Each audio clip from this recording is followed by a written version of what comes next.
Au pied de l'Himalaya à Katmandou, tous les samedis matins, c'est le rendez-vous incontournable des gourmets de la capitale népalaise.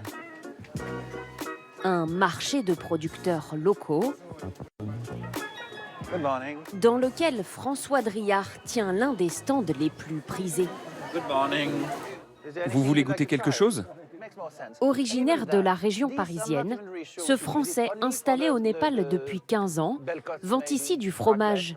Et il y en a pour tous les goûts. Donc ici, on vend à peu près tous les fromages qu'on fait.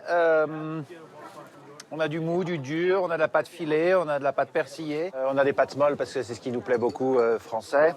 Brie, camembert, on n'a presque plus. Je vois qu'on n'a plus de Münster.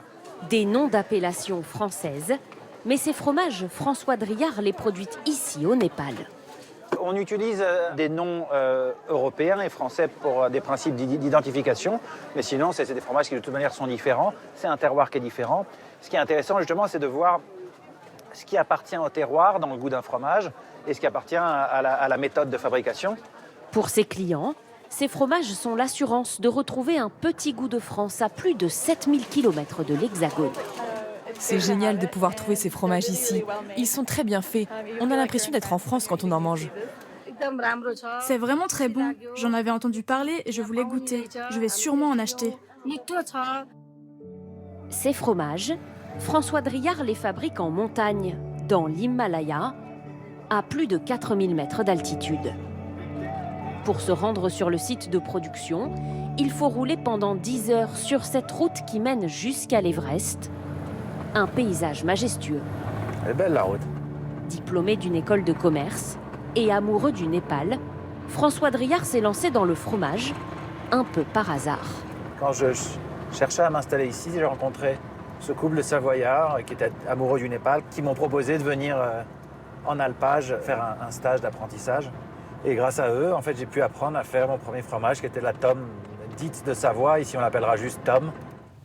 Une tome qui n'est pas produite à partir de lait de vache, mais de yak, l'animal emblématique de l'Himalaya. Ça fait que ça? François Driard travaille avec une quinzaine d'éleveurs, dont Nima Wangchuk. Chaque mois, il vend au fromager 30 litres de lait de yak. Un partenariat qui lui a permis d'agrandir son troupeau et lui assure de meilleurs revenus. Avant, je gagnais 5000 € environ par an. Et maintenant, j'en gagne presque le double. Grâce à cet argent, j'ai pu payer nos dépenses quotidiennes, mais aussi assurer une éducation à mes enfants. Avec l'aide de ses éleveurs, François Driard produit par mois 600 kilos de fromage au lait de yak, affiné dans ses fruitières d'altitude. Le fromager du Népal inspecte régulièrement leur qualité. Vous les tournez bien tous les jours? Et veille à tous les goûter. Aujourd'hui, il va déguster une tome et un bleu au lait de yak. Et donc on va le goûter ensemble. Leur fabrication suit le même procédé qu'en France. Seul le lait est différent et apporte, selon François Driard, une particularité gustative. Le lait de yak, par rapport au lait de vache, c'est un lait qui est beaucoup plus riche, beaucoup plus gras.